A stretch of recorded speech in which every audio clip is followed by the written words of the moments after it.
é importante que o médico generalista conheça os fundamentos do ecocardiograma, porque esse é um exame que está cada vez mais sendo difundido. É um exame que dá muita informação, é não invasivo, de relativo baixo custo, então cada vez mais sendo utilizado e os princípios dele devem ser do conhecimento do médico geral. O ecocardiograma nada mais é do que uma ultrassonografia do coração, portanto deve seguir esses princípios do ultrassom.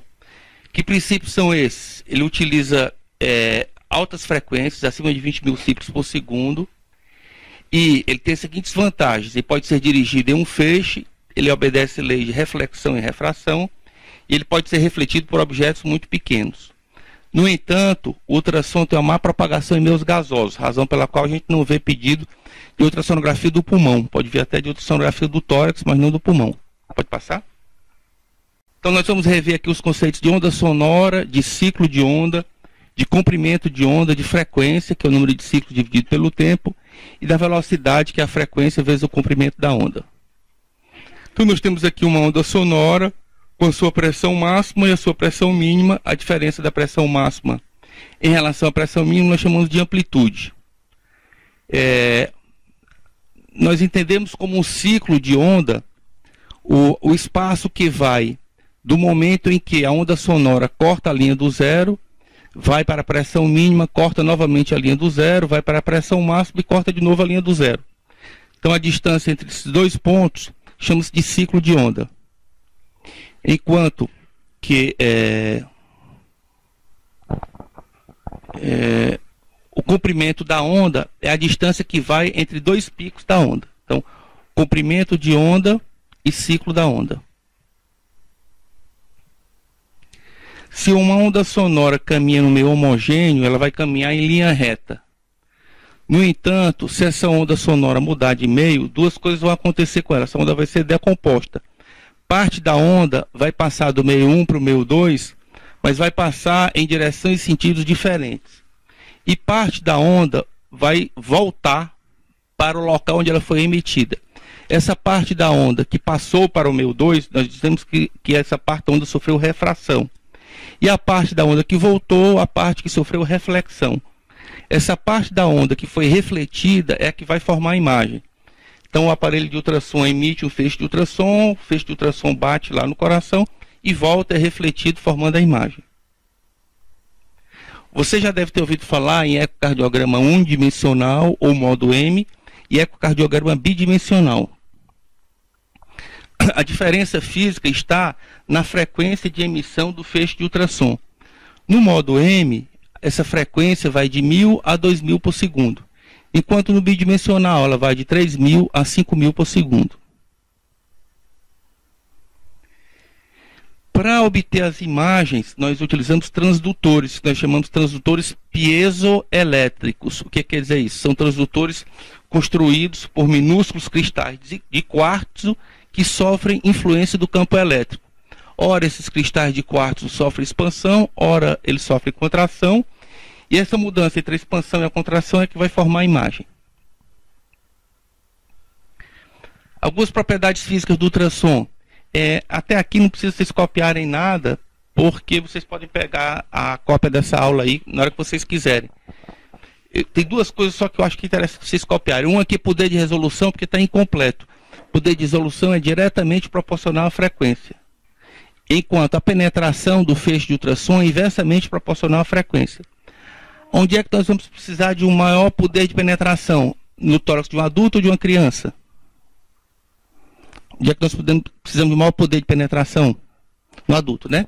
Então, nós precisamos de maior poder de penetração, nós temos que utilizar transdutor de alta ou de baixa frequência? No adulto, de baixa frequência. Se a gente utilizar transdutor de baixa frequência, o que é que vai acontecer com o poder de resolução? Cai, né? Baixa, né? Porque é diretamente proporcional, né? Na criança é o contrário. Então, na criança, a gente precisa de pouca penetração, a gente vai utilizar transdutor de alta frequência. Se a gente utiliza transdutor de alta frequência, a gente tem um grande poder de resolução. Por isso que o ecocardiograma da criança é bem mais nítido do que o de um adulto.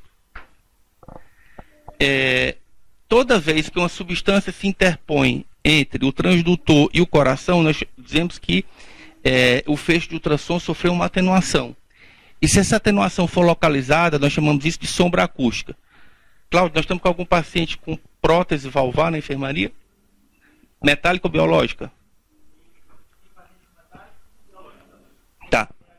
Tem as duas. Então, se vocês observarem esse paciente que o Cláudio falou, esses pacientes que têm prótese biológica e prótese metálica, vocês vão verificar que embaixo da prótese tem uma região que fica como se fosse acinzentado. Você não consegue ver estruturas que, porventura, estejam naquela região, né? É que ali nós temos uma sombra acústica fornecida pela prótese. Então, para a gente comparar o unidimensional, o modo M, com bidimensional, vocês imaginem aqui uma esfera ligada por um cordão e a gente empurra aqui essa esfera e ela vai desenvolver um movimento pendular. Se a gente aplica o modo M a esse movimento aqui da esfera, nós vamos ver um pequeno deslocamento aqui. No entanto, nessa mesma esfera, dentro do mesmo recipiente, com o mesmo movimento pendular, se a gente aplicar o bidimensional, a gente vai ver que o movimento da esfera, que parecia ser muito pequeno, na realidade ele é bem maior. Por que que isso acontece? É porque no modo M, a gente só vê as estruturas que estão assim num determinado corte. No bidimensional, a gente vê as estruturas que estão no setor. Então, ó, isso aqui é o modo M, né? Isso aqui é o bidimensional. O nome completo do exame é ecodopplercardiograma. Então, na parte do ecocardiograma, propriamente dito, nós analisamos os aspectos estruturais e na parte do Doppler, nós analisamos os aspectos funcionais. Esse nome Doppler é dado em homenagem ao físico alemão do século XIX, chamado Christian Doppler. Ao invés de enunciar aqui o princípio, é mais fácil a gente explicar. Então, se a gente está aqui dentro dessa sala e aqui na Costa Mendes está passando uma ambulância com a sirene ligada, vocês são capazes de me dizer se essa ambulância está vindo lá da José Bastos para cá, para o Hospital São José, por exemplo, ou vice-versa, sim ou não? Sim, né? E se essa ambulância parar aqui em frente a esse prédio e tiver um engarrafamento, a ambulância ficar parada, mas a sirene ficar ligada, vocês são capazes de me dizer que a ambulância está parada? Sim ou não? Sim também, né? Então, intuitivamente, vocês já descreveram o efeito Doppler. O efeito Doppler diz o seguinte: se uma fonte sonora, no caso a sirene, no caso a ambulância com a sirene, está estacionária, então o comprimento de onda e a frequência do som provenientes desta fonte são constantes. Então, a fonte sonora está parada, comprimento de onda e frequência constantes. Se, no entanto, a fonte sonora se move em direção ao seu ouvido, a frequência vai aumentar, o comprimento vai diminuir. Agora, ao contrário, a fonte sonora se move no sentido oposto do seu ouvido. Acontece o contrário, a frequência diminui e o comprimento de onda aumenta. Então, traduzindo para cá, então o nosso ouvido lá, aqui é o transdutor, e o som da sirene aqui é o movimento do sangue, aqui é uma hemácia. Então aqui está estacionário. Toda vez que o fluxo, que o objeto, no caso o sangue, se mover em direção ao transdutor, que a frequência de recepção foi maior que a de transmissão, por convenção, não sei se vocês já viram a fotografia de um Doppler, tem uma linha no meio lá do ecrã, no meio da foto, tem uma linha assim de base. Então toda vez que o sangue se aproxima do transdutor, essa inscrição se dá para cima da linha de base. Toda vez que o sangue se afasta do transdutor, essa inscrição se dá para baixo da linha de base. Aí relacionando o ângulo que a gente aplica também, eu vou passar isso aqui para ir mais rápido. Bom, para obter as imagens, a gente coloca o transdutor em posições específicas do tórax. Nós chamamos isso aí de janelas acústicas. As mais comumente utilizadas são a paraesternal, que fica aqui por volta do segundo ou terceiro espaço intercostal esquerdo, e a apical, que fica em cima do ictus cordis. Terminando o exame, a gente coloca o transdutor na janela supraesternal para ver a aorta. A janela subcostal eu vou falar depois para que serve. E as janelas à direita são de absoluta exceção. Em cada uma dessas janelas é possível você fazer pelo menos 2 cortes ortogonais. Na janela paraesternal, eu posso cortar o coração aqui no eixo longo, ou se eu girar o transdutor 90 graus, na mesma posição, mas apenas girando o transdutor, eu corto o coração aqui no eixo curto. A mesma coisa, na janela apical, eu posso ter 4 cavidades vendo simultaneamente, ou se eu girar o transdutor 90 graus, eu vou ver só 2 cavidades. O paciente, no ecocardiograma, sempre vai estar em decúbito lateral esquerdo, porque nessa posição o coração se aproxima mais do gradil costal. O que vai mudar é a posição do examinador. Se o examinador faz o exame com a mão direita, ele vai ficar aqui por trás do paciente. Se ele faz o exame com a mão esquerda, ele vai ficar pela frente do paciente. O paciente sempre ficará em decúbito lateral esquerdo. Então aqui nós vamos ver as cavidades cardíacas. Então vamos relembrar aqui. Qual é a cavidade cardíaca mais anterior? Ventrículo direito. E a mais posterior? Átrio esquerdo, né? Então aqui, ó. Então o transdutor está aqui em cima, vocês localizam o transdutor no ultrassom, independente se o ultrassom é do coração, da pelve ou do abdômen, vocês localizam o transdutor aqui pelo vértice desse triângulo, desse cone. Então a câmara cardíaca mais anterior é o ventrículo direito, a câmara cardíaca mais posterior é o átrio esquerdo. Se esse aqui é o átrio esquerdo, esse aqui deve ser o átrio esquerdo, ventrículo esquerdo, né? Essa válvula aqui deve ser a mitral e a aorta para cá. Então, válvula mitral tem quantos folhetos? Alguém se lembra? Quantos folhetos tem a válvula mitral? 2, né? Folheto anterior, que é mais longo e mais móvel, e folheto posterior, que é mais curto e menos móvel. A válvula mitral aqui está aberta, nós estamos em sístole ou diástole? Hein, pessoal? Diástole, né? E aqui sístole. Aqui nós fizemos uma aproximação aqui da raiz da aorta e estamos vendo aqui a válvula aórtica. A válvula aórtica tem quantos folhetos? Oi? 3 folhetos, né? Apesar de ter 3 folhetos, nós só vemos 2 aqui, que são o coronariano direito e o não coronariano. Então, nós estamos em sístole, significa que a válvula aórtica está aberta ou fechada? Válvula aórtica aberta, né, em sístole, e válvula aórtica fechada em diástole. Aqui, nesse corte, a gente pode ver os 3 folhetos da válvula aórtica. Então, se eu girar o transdutor 90 graus, aí a gente vai ver os três folhetos aqui da válvula aórtica. O coronariano direito, o coronariano esquerdo e o não coronariano. Então, aqui em diástole, a válvula aórtica está aberta ou fechada? Em diástole, a válvula aórtica está fechada e em sístole, a válvula aórtica está aberta, né? O folheto coronariano direito foi rebatido aqui para cima, o coronariano esquerdo foi rebatido para cá e o não coronariano rebatido para cá, ficou a forma de um triângulo.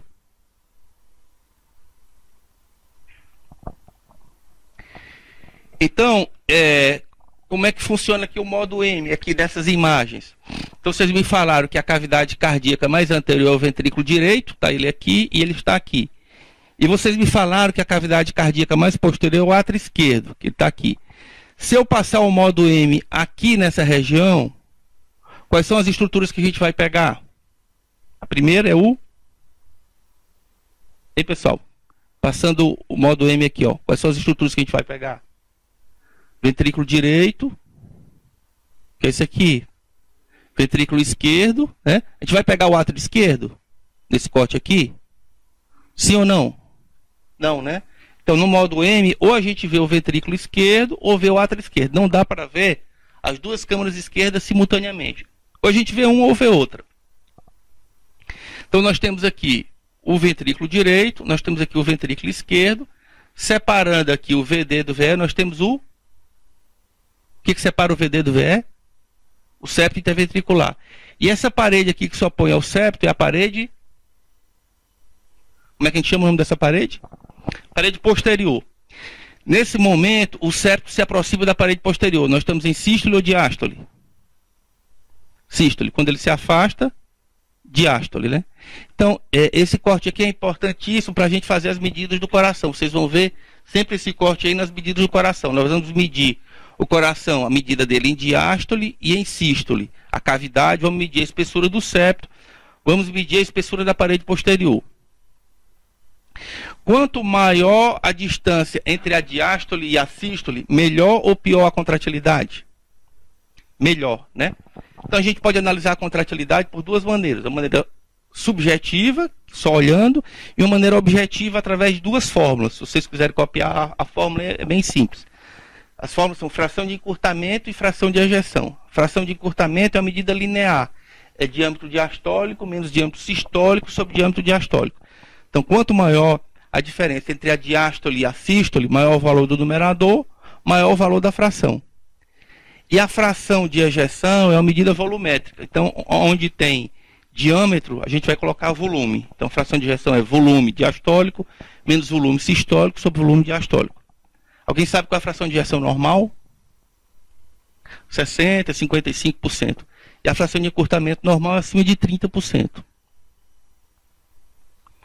Então, ó, vamos repetir aqui as estruturas que a gente estava vendo lá no módulo M.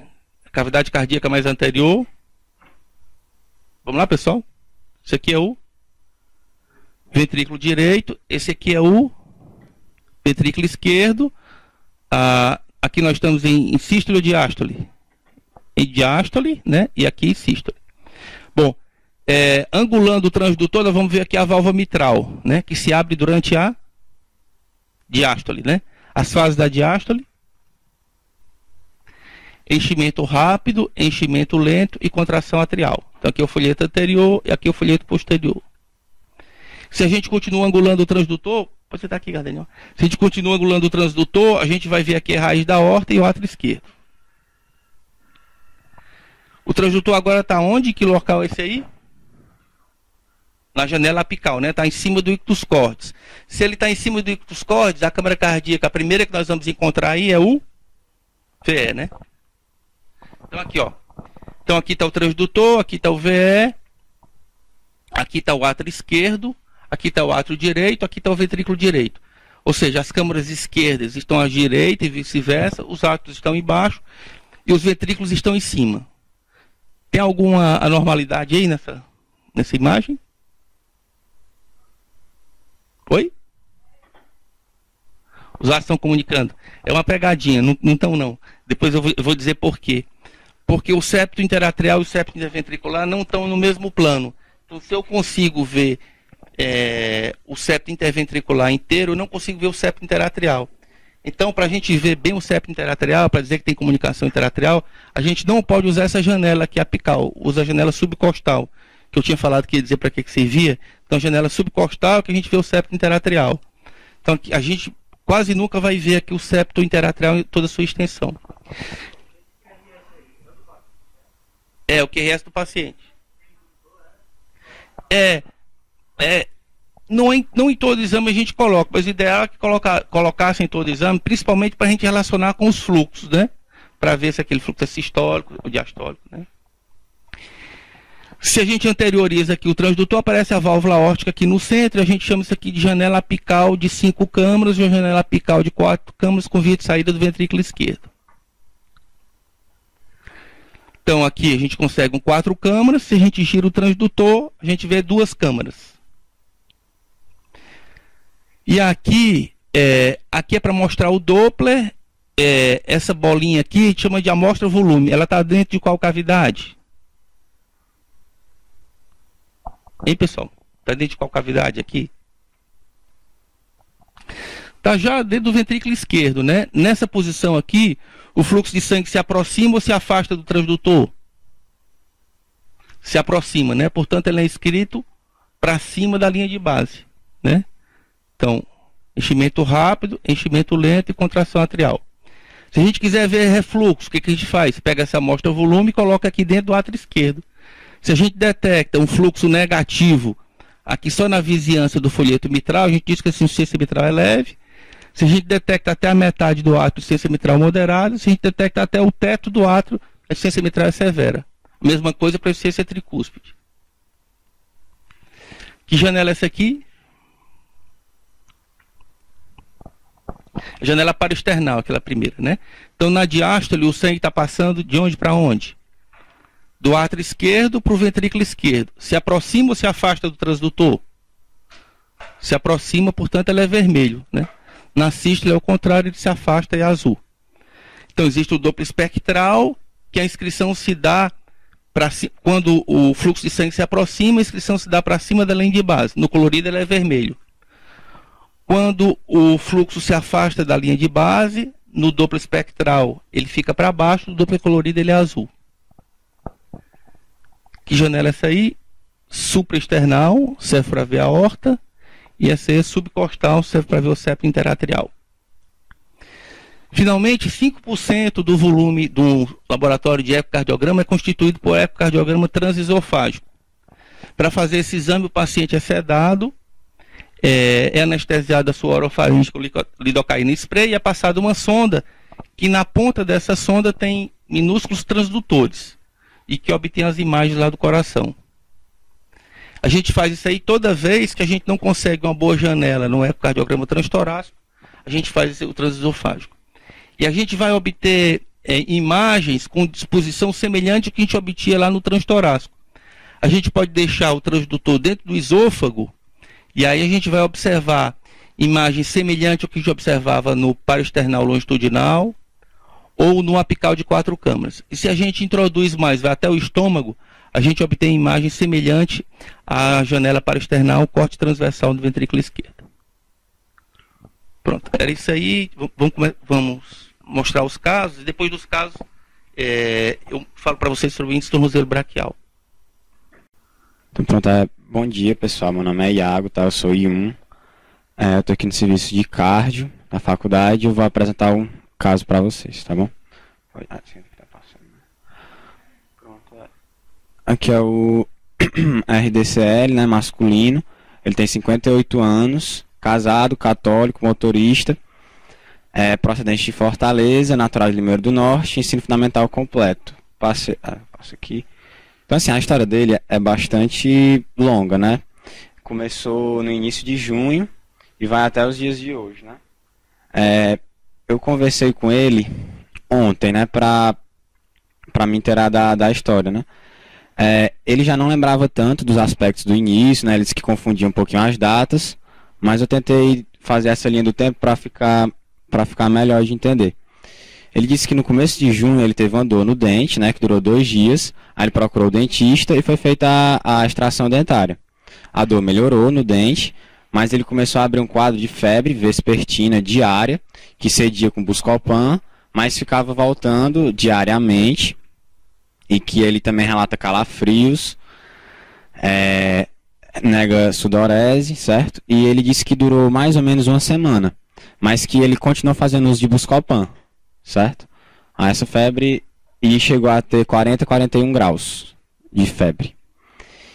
E também ele tem um ultrassom que mostra uma esplenomegalia e uma esteatose hepática moderada, vesícula biliar e rins normais, certo? Isso no começo de junho. Mas aí assim, ele procurava atendimento médico em Limoeiro, mas ficava por isso mesmo, voltava para casa e não era internado. Aí no final de junho, né, um mês mais ou menos, 20 dias, um mês depois, ele teve uma dor abdominal.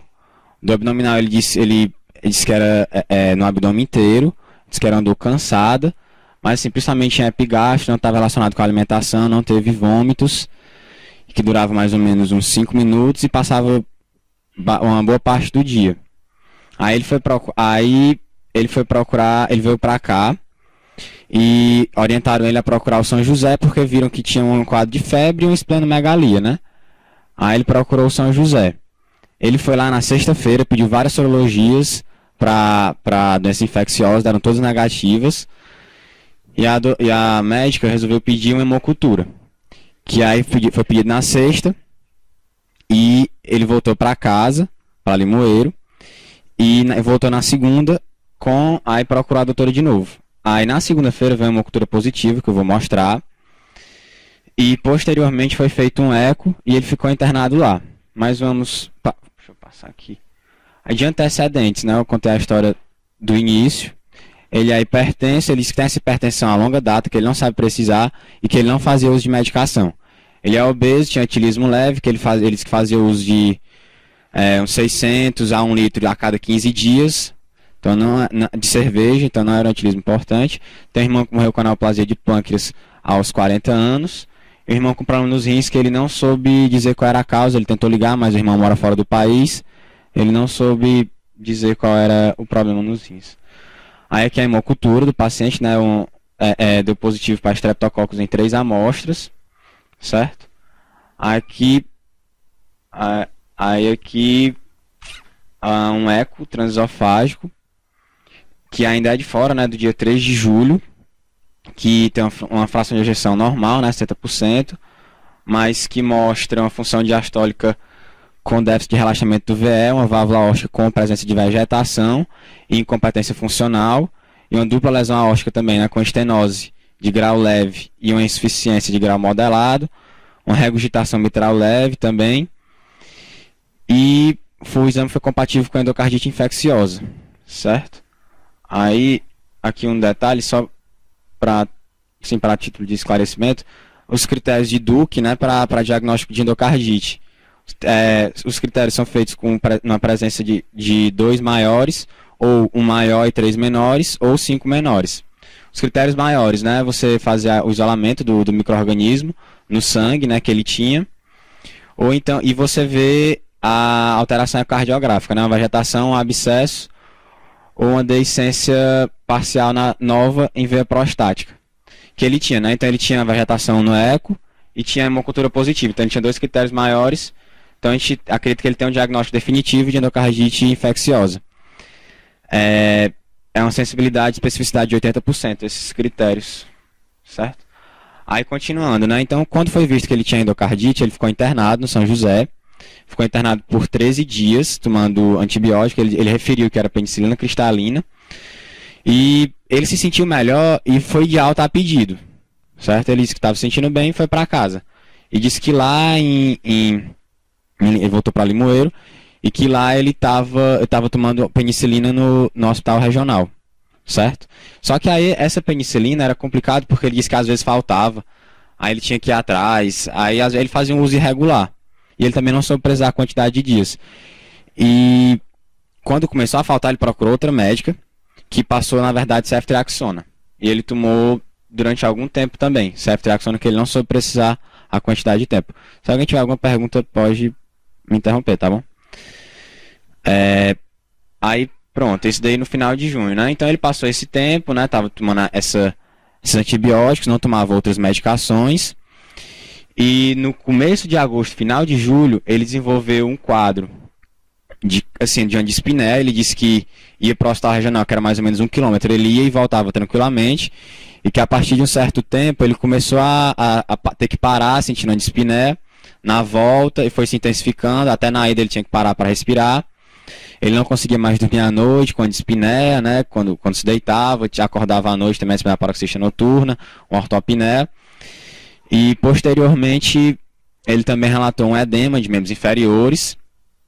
E nessa época ele disse que começou uma história de uma dor, na verdade ele refere como uma sensação de sufocamento, um acocho no peito, em região retroesternal, que vinha quando ele se estressava, quando ele praticava alguma atividade física, e que melhorava com repouso. E esse incômodo foi se intensificando, certo? E disse que melhorava com 20 minutos. Quando ele se acalmava, melhorava. Então a gente interrogou uma higiene estável para ele, já nessa época. E tem um novo eco, né? Um eco transesofágico nessa época, que eu vou mostrar, do dia 5, né? Que ele voltou a procurar atendimento médico, né? Decorrente dessa suspeita de doença cardíaca, que mostrou uma função sistólica preservada, mais uma insuficiência mitral e tricúspide importantes, mantém aqui a vegetação na válvula aórtica, uma insuficiência aórtica discreta, certo? Que aí então manteve, né, o quadro de endocardite, ainda com a vegetação, né? Eu não trouxe as imagens, eu tenho as imagens dos 2 últimos ecos que ele fez aqui no hospital, a gente vai mostrar posteriormente. Certo? Então aqui, aí, diante desse quadro, ele procurou atendimento médico, ficou rodando, foi no HGF, foi no hospital de Messejana, voltou para São José, ele ficou nessa jornada, até que no dia 8 de novembro, ele chegou aqui no hospital, certo? Aí eu tenho aqui os exames admissionais dele. Aqui é do início, né, de junho, aqui de julho e aqui da admissão. Aí tem uma leucocitose, né, assim, de 11 mil, a custa de neutrófilos, principalmente. A função renal anteriormente estava preservada, mas a gente vê que na admissão, né, esse aqui é o último exame que a gente tem prévio, mas que na admissão a gente já via que tinha alteração de função renal, né, e ele disse assim, eu interroguei em relação a como é que estava a quantidade de urese, né, ele disse que estava normal, até a admissão ele disse que só começou a piorar nos últimos dias de setembro, mas nessa época que ele refere, né, a gente não teve como quantificar, mas ele refere que estava normal até prévia à internação. Mas ele já tinha essa alteração de função renal. Certo? Fez não. Ele tinha uma PCR alterada, né? Também uma VHS bem elevada. No mais era isso. Aqui o raio-x dele, né? Não mostra assim, uns sinais importantes de congestão. Certo? Aqui só está um pouquinho elevado. Não sei o que isso quer dizer. Aqui em perfil. Também não mostra uma congestão importante. Aqui o eletro, né, da admissão. Que a gente vê... O senhor quer comentar, professor? A gente vê uma onda P aqui em D1. A gente vê que a AVF... Cadê o AVF? A AVF tá isodifásico, né? Então, a gente imagina que o eixo esteja por volta de 0 graus, né? Então não tem desvio de eixo. E a gente estava vendo uma boa progressão da onda S aqui nas derivações precordiais. No entanto, não tem a progressão importante da onda R, né?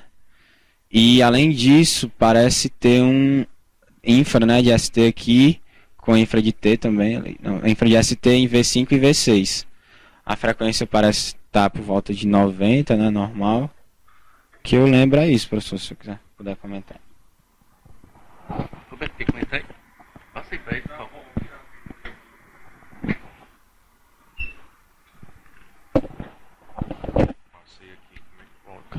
O ritmo é sinusal, tá? Dá para ver onda P direitinho aqui em D2, tá?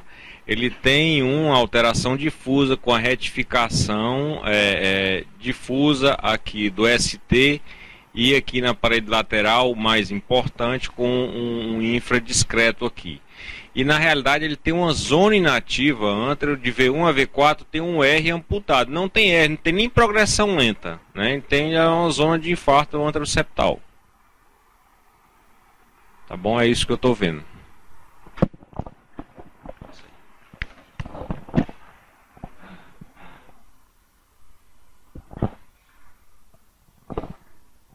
Pronto, né? Então aí o eletro da admissão. Aí também foi feita uma ultrassonografia abdominal na época da admissão, que mostrou uma hepatomegalia homogênea, aí mostrou uma colecistite litiásica, né? Que é a que ele fez no dia 13 de junho, deu normal. Aí depois é que ele abriu o quadro do abdominal, certo? Mas não tem um relato de outras ultrassons, só dessa. E também mostrou uma ascite leve, aqui os parâmetros do ultrassom abdominal. Aí o quadro atual, né? Como é que ele está na enfermaria e as pendências para ele. Ele tem uma insuficiência renal aguda que no início foi manejada de forma conservadora, né? Ele estava fazendo uma diurese de 1000 ml com furosemida, né? Quando foi admitido, apesar de manter as escórias nitrogenadas até altas. E depois que foi começado furosemida e hidratação também para ele baixou um pouquinho a creatina, chegar a ficar 2, mas no final de setembro voltaram a aumentar.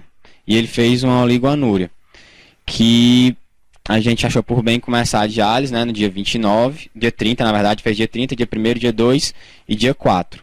A gente fez a diálise para ele. Ele também, a gente interroga essa angina instável, porque assim, ele tem uma interposição da dispneia, né, que ele refere a uma sensação de sufocamento que vai para a mandíbula. Então assim, a gente fica sem... E também diz que é retroexternal, com estresse, com exercício, com estresse, né, aqui no hospital, e que melhora com repouso, né? Então assim, fica difícil de diferenciar a dispneia desse sufocamento, né? Então foi iniciado o cateter de O2, mas assim, ele satura bem, a saturação 99 sempre, não tá, a taquipneia não está importante. Ele usa muito ocasionalmente esse cateter de O2. Mas ele está bastante congesto, né? Tem um edema importante de 4 cruzes, com cacifo. Vou mostrar o raio-x dele também, sinais de congestão. Ele não tem mais sinais de sepsis, né? Ele não faz febre, não está taquipneico, o leucograma está normal.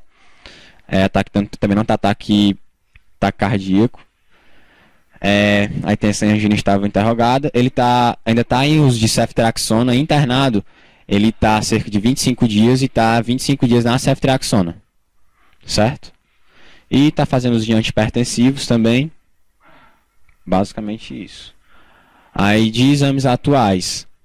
Aqui a gente pode ver, em relação à função renal, chegou a diminuir, né? Chegou a creatinina ficar 2, mas aí depois ela evoluiu novamente e foi iniciada a diálise, certo?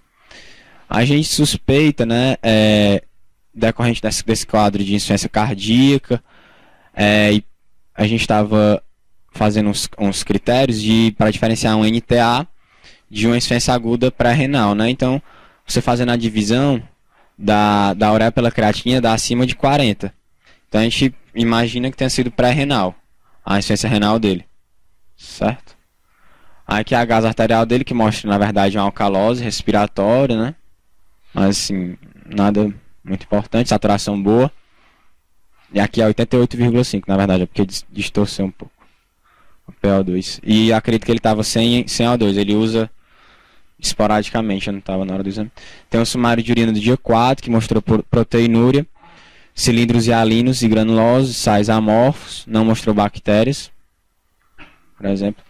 Aqui um novo eletro, né, que acredito que mantém as mesmas alterações que o R amputado, né, que o professor falou.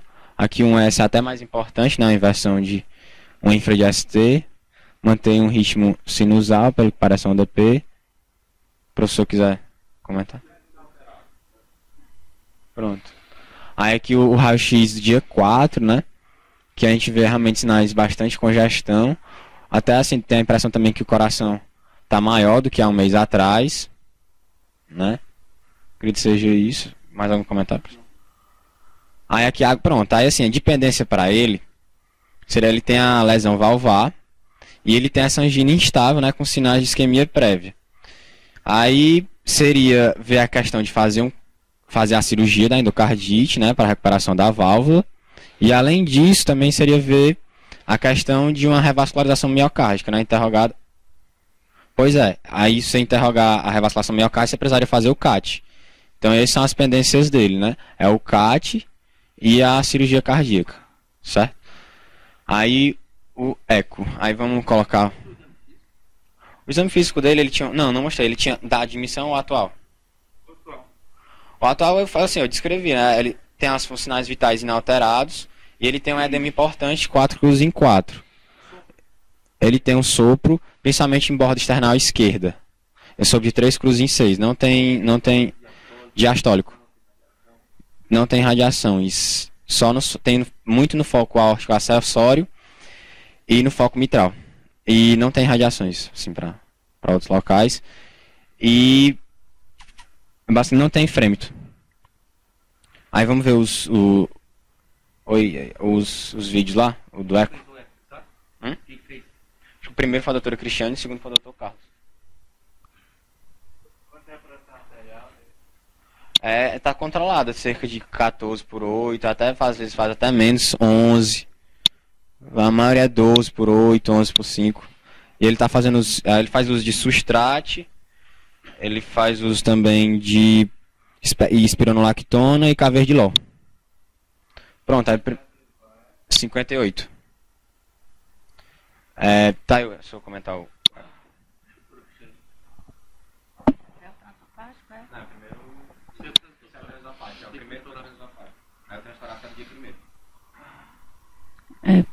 Pode passando aí. Aí é um corte.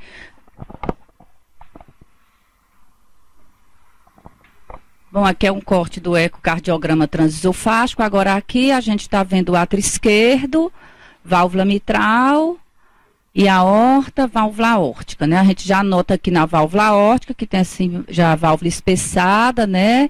E com aqui uma imagenzinha já calcificada. Tá. Pode passar. Aqui é o corte também do eco transesofágico. Aqui é a válvula aórtica. Aqui é o átrio esquerdo. átrio direito, válvula tricúspide. E a válvula aórtica, a gente já nota que ela tem essa área aqui calcificada e tem outros pontos também de calcificação. Pode passar? Pode passar. Ah, não, sou eu, né? Ele não? É ele que está passando, é.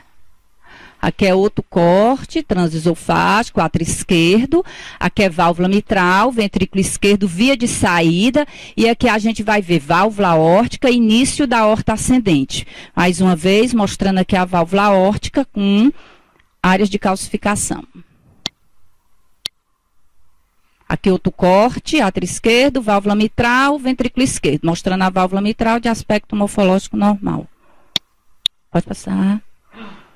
Aqui é um corte para ver o septo interatrial, que é o átrio esquerdo, o átrio direito, entrada de veia cava superior e veia cava inferior aqui dentro do átrio direito e a auriculeta direita. Para mostrar mais, para mostrar o septo interatrial. Pode passar. Aqui outro corte de válvula aórtica, corte transverso, aqui está mostrando os 3 folhetos, certo? 1, 2, 3. Mostrando novamente que ela é espessada e com vários pontos de calcificação. Pode ir. É porque tem muita imagem. Aqui é outro corte transesofágico, é o corte que a gente vê a auriculeta esquerda, né? Que o exame também é importante em pacientes que têm quadros de AVC embólicos, né? Que você quer ver se tem trombos dentro da auriculeta esquerda. O dele está normal. Aqui é mostrando o fluxo da auriculeta esquerda. Pode passar. Aqui novamente o corte onde a gente vê início da aorta ascendente e a válvula aórtica, que a gente já encontra aqui essa imagem calcificada de 1,8 por 0,5, que é a vegetação que aqui já está em fase já calcificada, já está em fase já bem mais avançada, ou seja, fez tratamento, ele vinha desde junho, fez muito antibiótico, né, já estava agora aqui já internado tomando antibiótico, a gente já encontrou a válvula calcificada, agora ela tem uma movimentação bem ampla, só dá para ver no dinâmico, pode passando. Aqui novamente, pode ir, pode passar, aqui é um corte da aorta descendente, da aorta torácica, pronto, pode ir. Aqui novamente, outro corte da aorta. Não tem as imagens do movimento, não? Os vídeos são interessantes. Amarelo lá, amarelo. Primeiro, aqui, ó. Em cima, amarelo. Olha aqui. Dá a mesma coisa na lata, só o vídeo.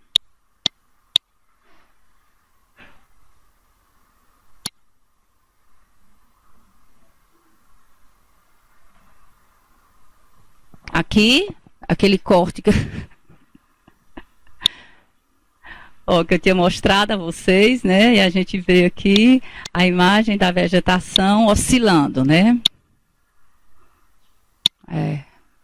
Agora, para passar o cateter, o CAT, né? Ainda tem refluxo. As câmaras estão dilatadas e esse anel mitral, né? Tá dando essa regurgitação mitral, acho que eu classifiquei como moderada, não foi? Não me lembro também.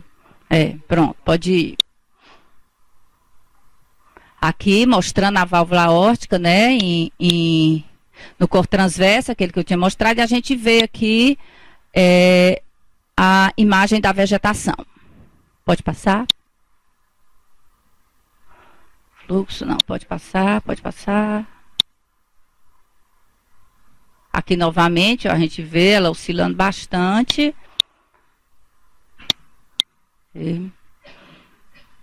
Aqui é um corte de 4 câmaras do transesofágico, né? Que você vê átrio esquerdo, átrio direito, ventrículo direito, septo interventricular, ventrículo esquerdo, válvula mitral, válvula tricúspide. Pode passar. Aqui é para mostrar, aqui é via de saída e a gente vê o grau de regurgitação aórtica, uma regurgitação aórtica importante, severa, que está ocupando aqui toda a via de saída do ventrículo esquerdo. Você vê, né, todo esse fluxo aqui, amarelada, verde, né, que é um fluxo de alta turbulência, mostrando que realmente que tem uma insuficiência aórtica muito importante. um refluxo mitral, por conta aqui de dilatação do anel, porque a válvula mitral morfologicamente está normal, tem um refluxo mitral moderado. Aqui um refluxo tricúspide, também um refluxo tricúspide moderado, está enchendo até mais ou menos metade aí do átrio direito. Pronto, pode passar. Você vê aqui a vegetação, né, oscilando aí bastante em via de saída. Aqui, ó. Pronto, pode ir. Acabou? Pronto, então foi um quadro de endocardite, a válvula ficou aí calcificada, ainda tem a endocardite calcificada, a válvula já tinha pontos espessados e de calcificação, ou seja, já era uma válvula que era doente e que provavelmente foi por conta disso que após a extração dentária, né, ele não sabia que tinha esse problema da válvula, infeccionou e aí destruiu a válvula e a válvula tem uma regurgitação aórtica severa, que aí o caso, né, e ele continua em insuficiência cardíaca, meu verso cirúrgico. Pronto, obrigado, professora. Aí a gente tem também um ecotranstorácico, né? Aí tem a outra pasta lá. Acho que foi o Dr. Carlos que fez. Aí quem... eu vou mostrar o outro. Lá na outra pasta. Na outra pasta. Aparentemente a função sistólica estava boa, não tinha, se eu não me engano, não tinha alterações segmentárias. Uma função boa, uma função sistólica boa, o problema mesmo é a regurgitação aórtica severa. Volte ali, ó. Aqui já está nos vídeos. É isso. Aí tem essas várias imagens. Alguém quer comentar, professor?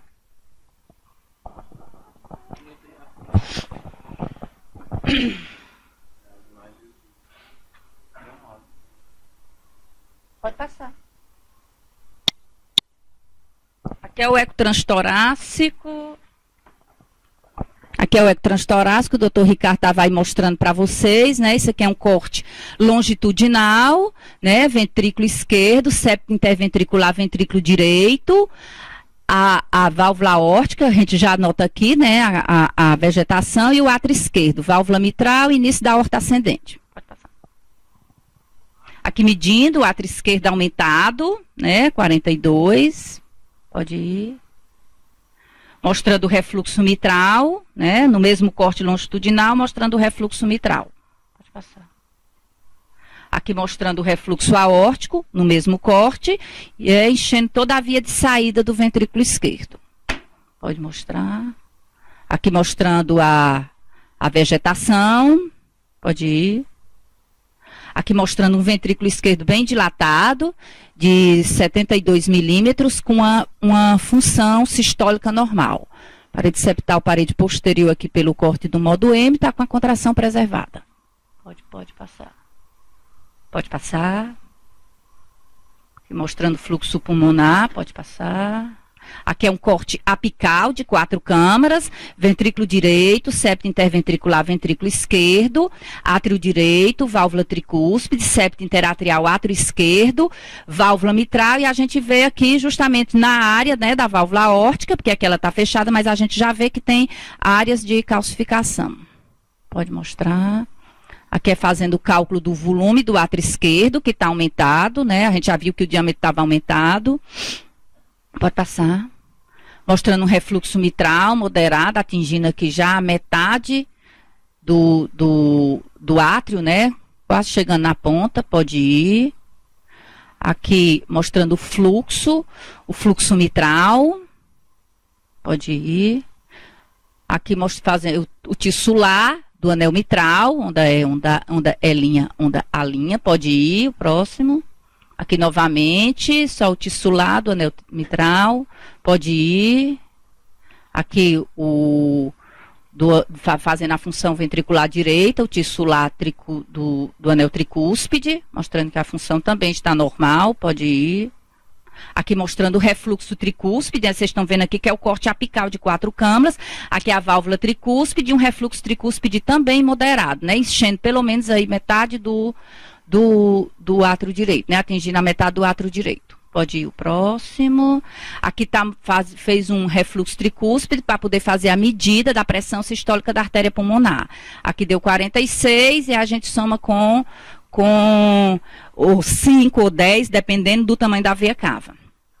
Pode ir para poder estimar a pressão da artéria pulmonar. Aqui é fazendo o volume do átrio esquerdo, pode ir o próximo. Aqui um 39, um aumento moderado do volume do átrio esquerdo, né? Por isso que com esse aumento moderado dilatou o anel da válvula mitral e dá aquele refluxo moderado. Pode passar. Aqui é fazendo o diâmetro do átrio direito, normal, pode passar. Medidas do ventrículo direito. Pode passar, que ainda está dentro do normal, fazendo aqui o tamanho da veia cava, né? Que é para estimar a pressão sistólica da artéria pulmonar, que a gente soma lá com a pressão que deu do refluxo tricúspide dentro do átrio direito. Pode passar o próximo. Aqui é fazendo um Doppler do arco aórtico, para ver se tem um refluxo reverso, para quantificar essa insuficiência aórtica. Mas aqui está muito ruim, não dá nem para dizer. Vá, pode ir o próximo. Pronto, agora é os vídeos.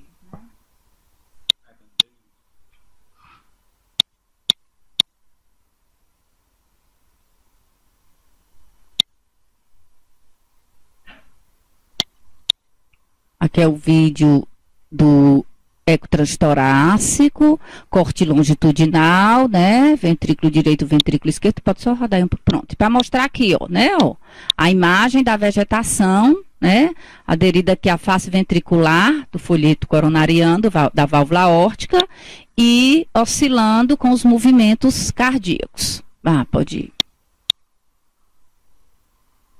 Aqui para mostrar, né? O refluxo aórtico, refluxo mitral. Mesmo corte longitudinal. Pode ir o próximo.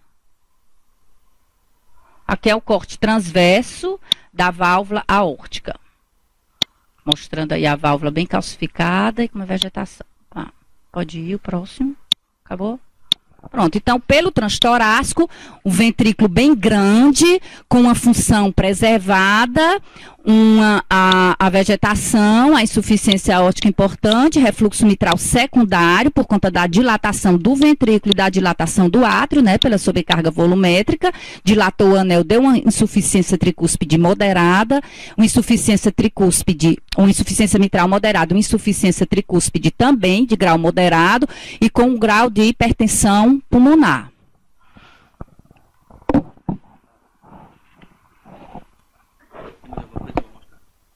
Só ia mostrar as indicações de cirurgia, antes que são breves, que são de artigo. Pode passar. Do caso dele, seria isso. Então, só as indicações de cirurgia, pelo eco, tem uma Aí, pronto, eu só trouxe alguma discussão, uma breve revisão aqui os guidelines de endocardite da Sociedade Europeia, de 2009. Assim, só para discutir um pouco do caso dele, né, da insuficiência renal, as causas, né. Aí, 30% dos pacientes apresentam, né, e tem associado a pior prognóstico. Pode ser por imunocomplexo, uma vasculite glomerulonefrítica, infarto renal por êmbolos.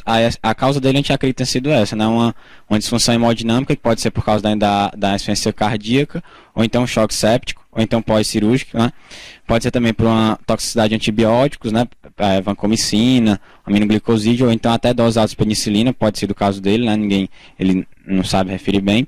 Ou então uma nefrotoxicidade por exames de imagem. As causas de mau prognóstico nos pacientes com endocardite, essa é da mesma diretriz. A gente vê que a falência cardíaca não é o principal marcador de prognóstico, piora muito o prognóstico dos pacientes. Falência renal também. Regurgitação do lado esquerdo também é outro fator de pior prognóstico nele, uma vegetação larga.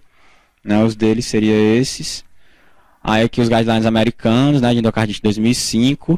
As indicações cirúrgicas, né, como a professora falou, do eco. No caso dele, são as indicações de disfunção valvares, né? Que ele tem uma insuficiência aórtica aguda, né? Com sinais de insuficiência ventricular. Então ele teria indicação cirúrgica, né? De acordo com isso aqui, pelo que eu entendi. Ele também tem um ICC não responsivo à medicação, certo? As indicações dele. Aqui o guideline americano do AR 2014 de maio, que é sobre o manejo de doenças valvulares, né? Que inclusive eu até tirar essa dúvida, porque aqui até 2009 e aqui 2014, porque ele tendo o diagnóstico de endocardite, né, pelos critérios de Duke, e você avaliando que teria uma indicação cirúrgica e tendo uma disfunção valvar causando insuficiência cardíaca diastólica, talvez ele uma cirurgia precoce. Eu queria saber, até tirar essa dúvida, porque é que não teria sido pronto. A minha dúvida seria essa. Aí pronto, só isso. Se eu quiser. 8. Muito boa apresentação, Iago. Boa revisão, tá muito bom. Então, nós temos um paciente do sexo masculino de 58 anos de idade, com diagnóstico de endocardite já há algum tempo, já foi tratado, e que, por fim, agora restou com insuficiência aórtica severa, insuficiência mitral, insuficiência tricúspide moderada. É um paciente que tem angina, que tem um eletrocardiograma compatível com doença coronariana, já com zona inativa anteroseptal, com alteração da repolarização ventricular.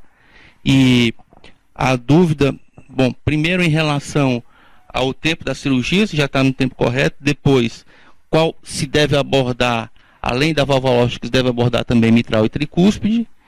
E, por fim, como o paciente tem angina, provavelmente vai ter que fazer cateterismo e para decidir sobre a abordagem da doença coronariana. Roberto Gleitos, quer falar?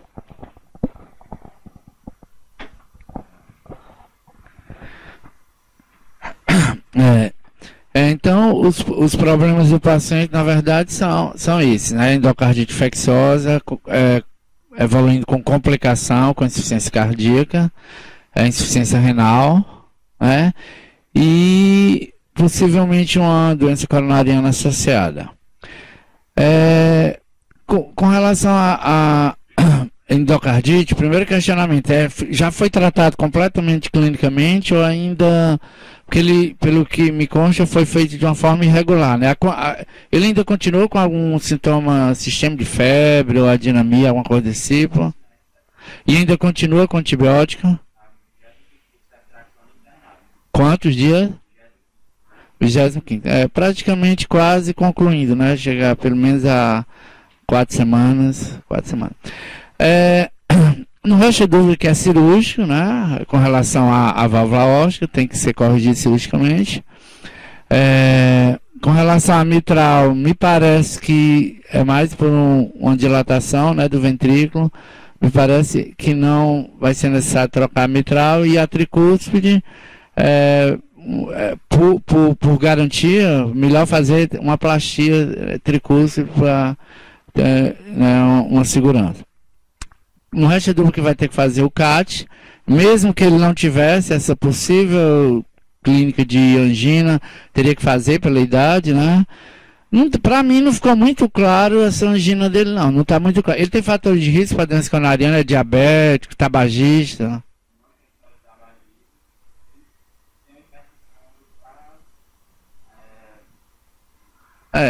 Clinicamente, para mim, não ficou muito claro que ele seja portador de angina e possível DAC não. Mas isso aí vai ser definido com o CAT, que tem que ser feito.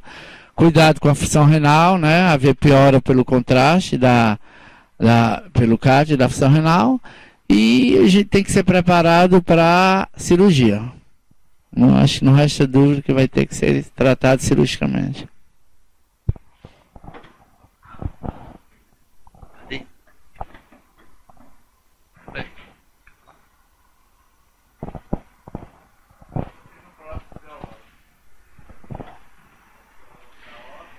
Ele vai, para mim eu mexeria só na aorta, mas assim, ver o CAT, agora ele está com uma ICC refratária, né? Se a mortalidade é alta, falar para a família, né? E assim, ver se dá para perder algo mais na diálise. Estou conversando aqui com o residente, ele está perdendo 3 mil, ver se dá para tirar mais alguma coisa. Preparar aí com um pouco de contraste e ver o que é que dá. Eu acho que ele deve ter alguma coisa, porque tem uma zona inativa no eletro bem representativa, né? Então, eu acho que ele deva ter alguma doença coronariana associada. Esse paciente já tem um quadro de CC prévio, né? Pelo que a gente vê o ácido dele, volume 68, né? Como é que Um faz? ácido gigante. Era só isso.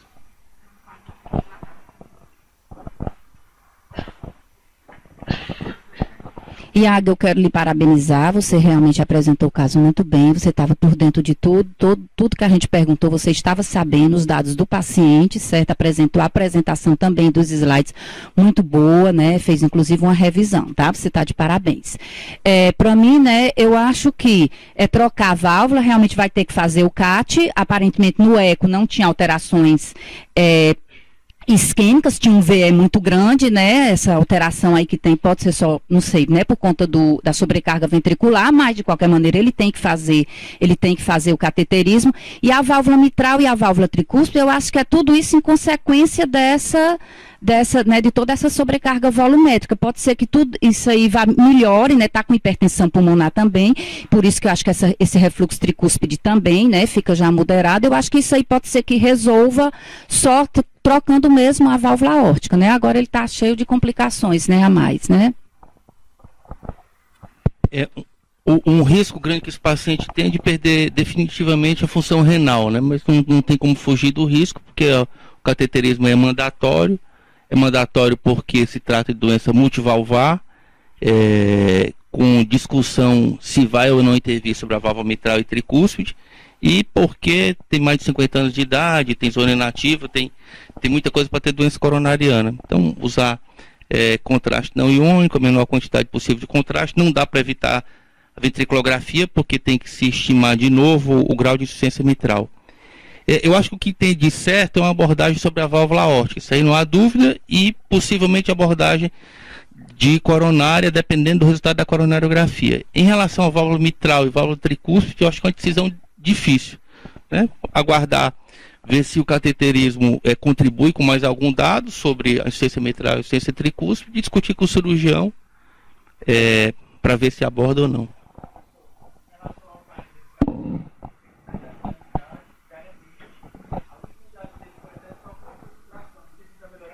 Não, acho que já faz.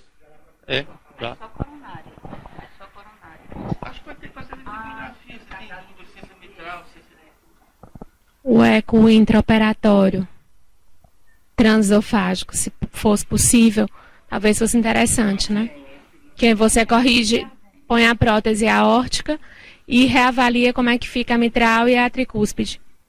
Que às vezes só com a retirada da sobrecarga você melhora essa insuficiência mitral, minimiza, né?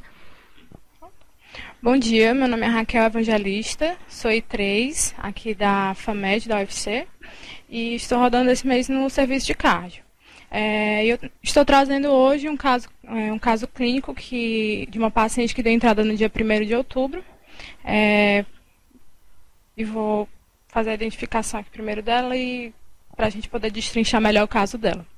Bom, em relação à identificação, a Nilza Santos Abreu, ela tem 49 anos, secretária do lar, evangélica, natural do Pará, mas proveniente do Amapá. Ela veio aqui para realizar exames para o transplante, no caso, transplante renal. Em relação à história atual, ela foi diagnosticada com doença renal crônica diabética ano passado, no final do ano passado, em dezembro. Desde então, ela iniciou o tratamento, né, dialítico e foi encaminhada logo para a triagem do pré-transplante renal.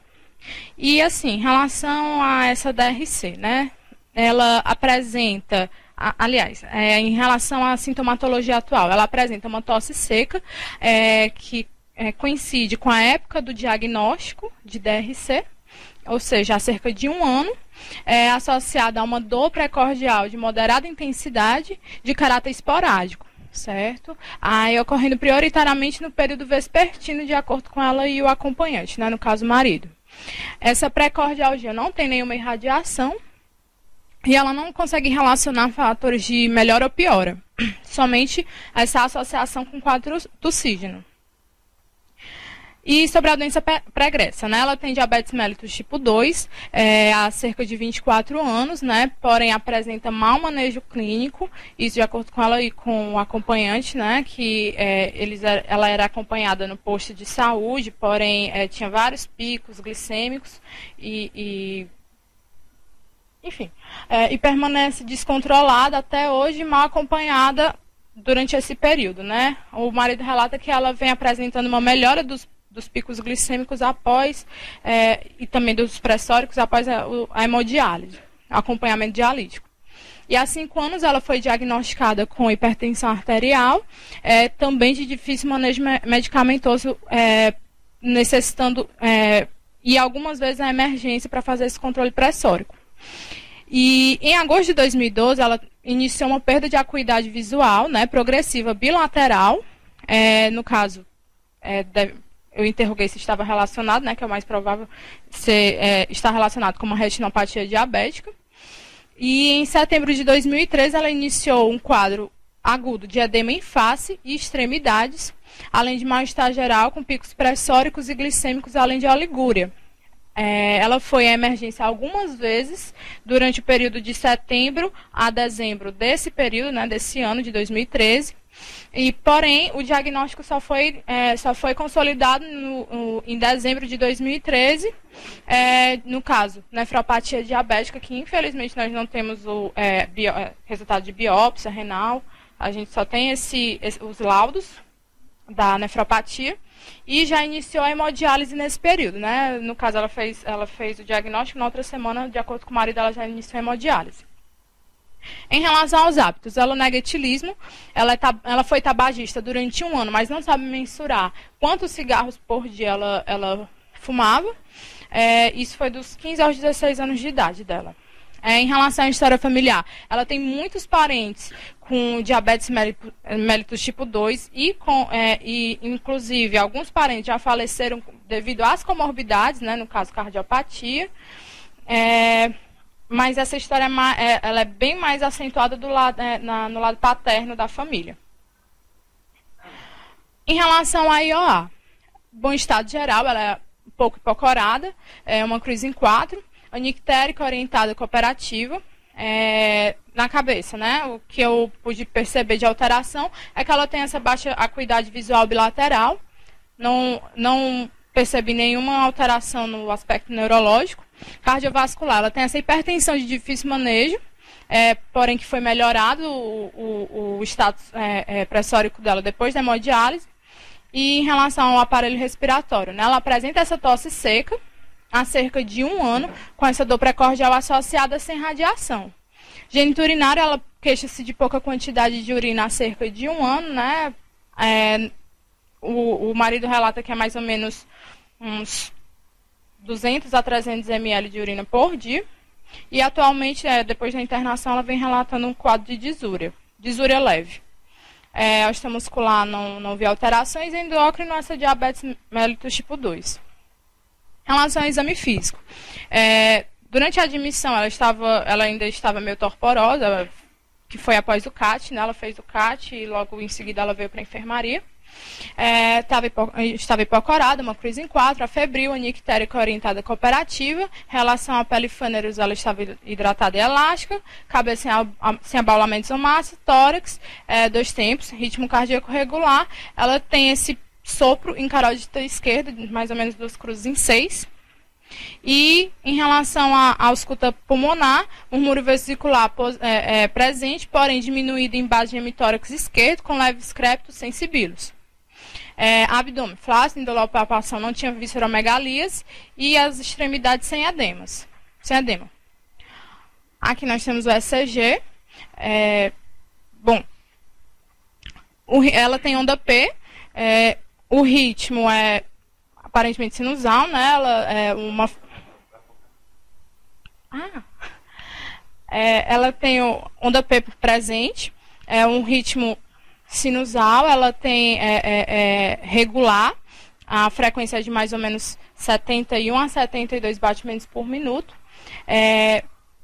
Aqui, ela tem a orientação do eixo, em D1 é positivo e AVF também positivo, com mais ou menos isodifásico em AVL, né? Então a gente pode perceber que deve ser um eixo orientado para próximo de 60 graus positivo.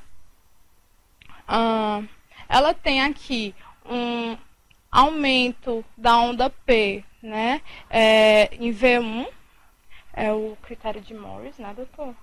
Pronto, indicando para a gente que ela pode ter um aumento, uma hipertrofia de átrio esquerdo, E aqui, ela tem um grande QRS aqui em V3, né, indicando um aumento ventricular, uma hipertrofia ventricular esquerda. E é o que eu sei. Alguém quer comentar o ECG dela?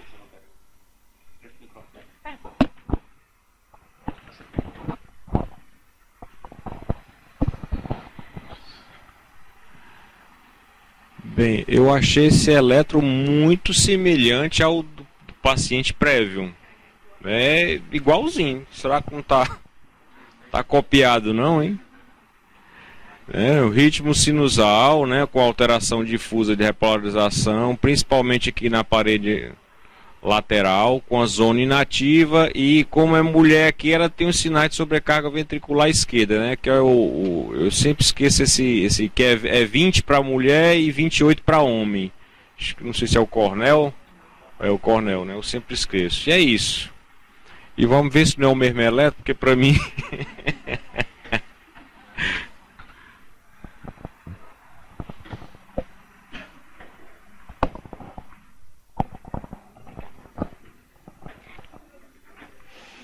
E assim, em relação aos exames, né? Devido àquele que a gente percebeu que ela tinha crépitos em base de hemitórax esquerdo e tinha também uma diminuição do murmúrio vesicular nessa região, bilateralmente, inclusive. Nós pedimos uma radiografia, né, de tórax, AP e perfil. Aí nós vemos aqui que tem um aumento dessa trama com uma diminuição da visualização aqui do seio costofrênico, principalmente do lado esquerdo, né? Com esse aumento da relação tóraco-cardíaca. Então, ela pode ter uma radiografia bem sugestiva de CC, né? Quer fazer algum comentário, doutor?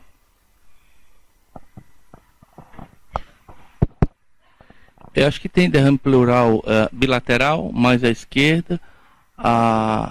Não estou vendo bem, mas parece semicúpula diafragmática esquerda mais alta do que a direita. E uma morfologia estranha do coração, que sem dúvida está aumentado de tamanho.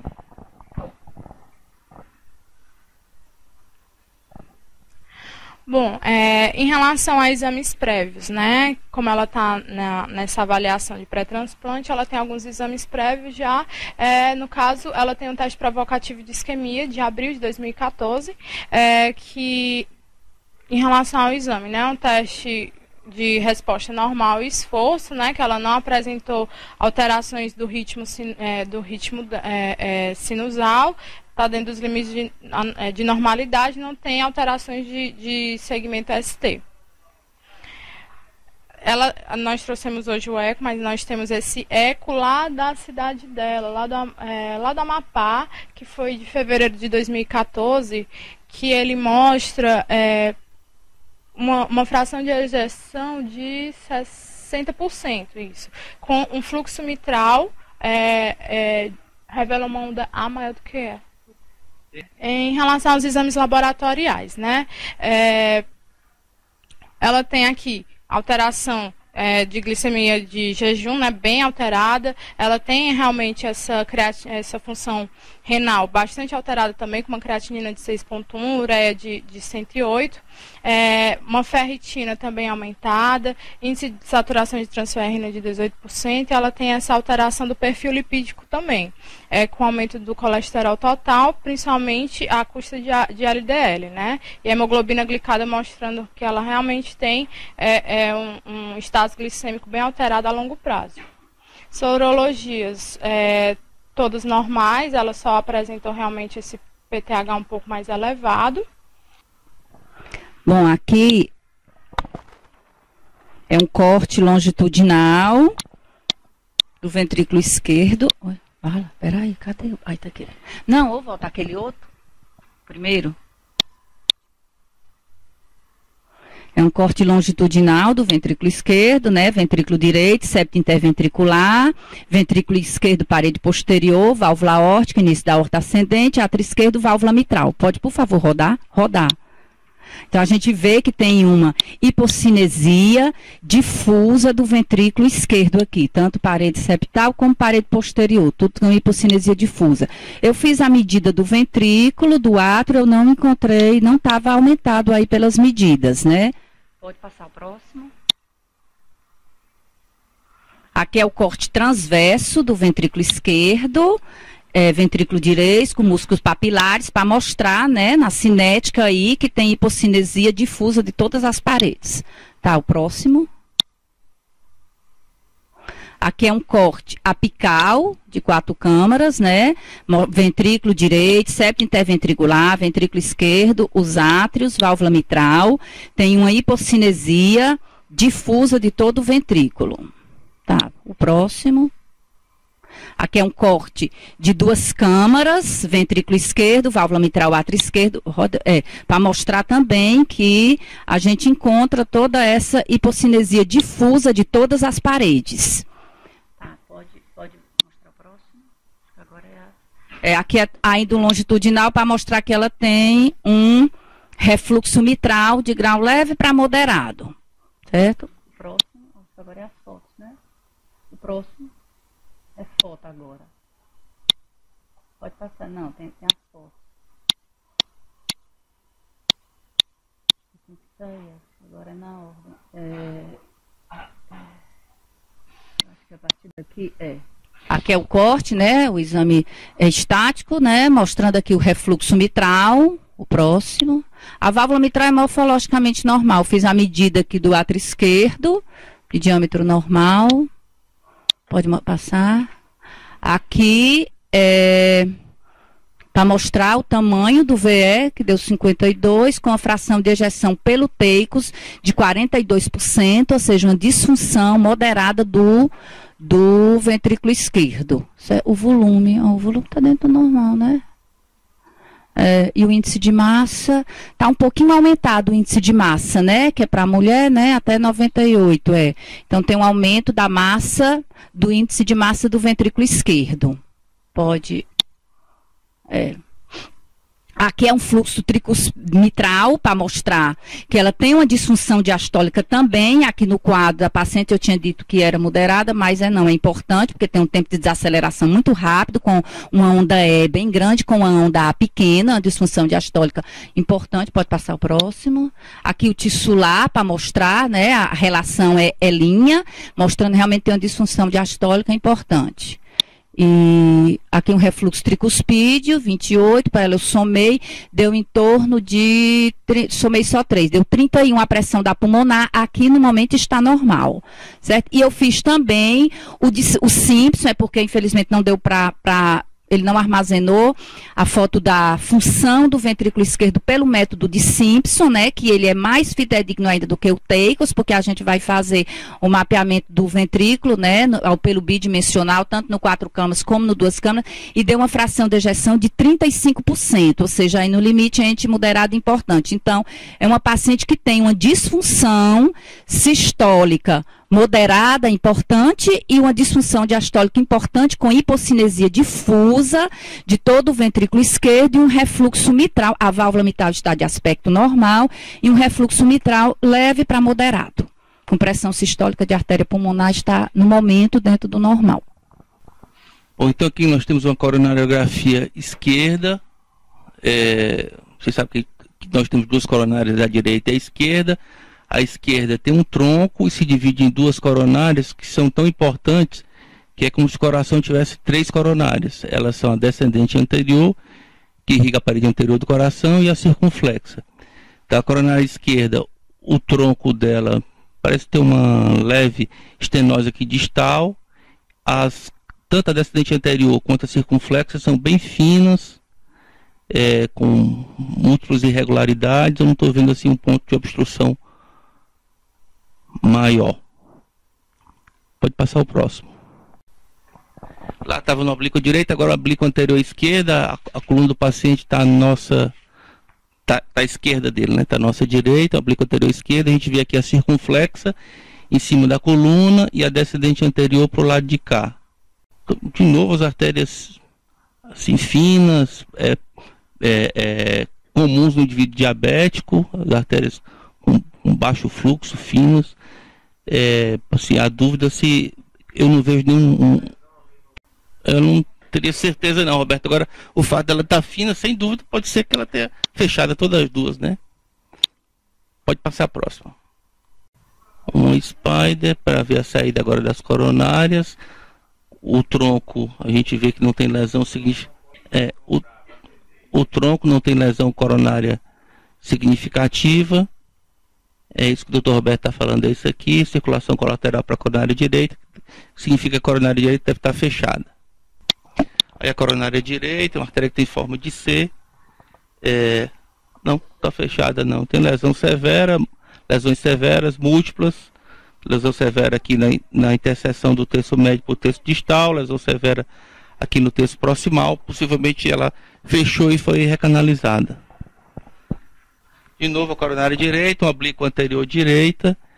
A gente vê de novo as lesões severas, a artéria com leito distal ruim, muito fino, não foi feita ventriculografia. Tem um laudo aí? O laudo aqui do Dr. Aloysio, que fez o exame dia 1º de outubro, ele coloca paciente submetido a cateterismo cardíaco com lesão de tronco, que eu não vi, e lesão dos 3 vasos, DA, CX e CD. Mas acho que aquela lesão achei que era discreta, não achei que não era nem moderada, não. O apontador. Aí não, acho que não pega apontador, né? Aqui afina bem, exatamente onde ele está pegando. Bota essa aqui, ó. Nessa imagem, na outra dá para ver a CX e a DA que desce aqui é um oblíquo anterior esquerda, né? A artéria circunflexa vindo para trás do coração. Eu acho que tem uma lesão bem severa aqui nessa circunflexa. E talvez tenha uma diagonais aqui, que vem uma separada, e a DA aqui você só vê o toco dela aqui, né? E ela diminui, em outra projeção dá para ver melhor, né? Então eu acho que ele acha que é do tronco distal, que isso aqui eu acho que tem superposição de imagem e a CD toda doente, né? Então agora os vasos bem finos, todos doentes, né? Então, aproveitar a minha opinião, assim, se der para colocar ponte na DA, é cirúrgico, se não é tratamento clínico. A rigor, teoricamente, ela é cirúrgica, né? Olha, teria que ser estente, revestida, essas artérias são muito finas e eu acho que entre cirurgia, revascularização e percutâneo, nesse caso aí, eu acho que os trabalhos mostram que é melhor a revascularização do miocárdio. Primeiro, uma dúvida. A apresentação do caso, o objetivo foi justamente para avaliação do risco pré-transplante renal, é isso? Certo.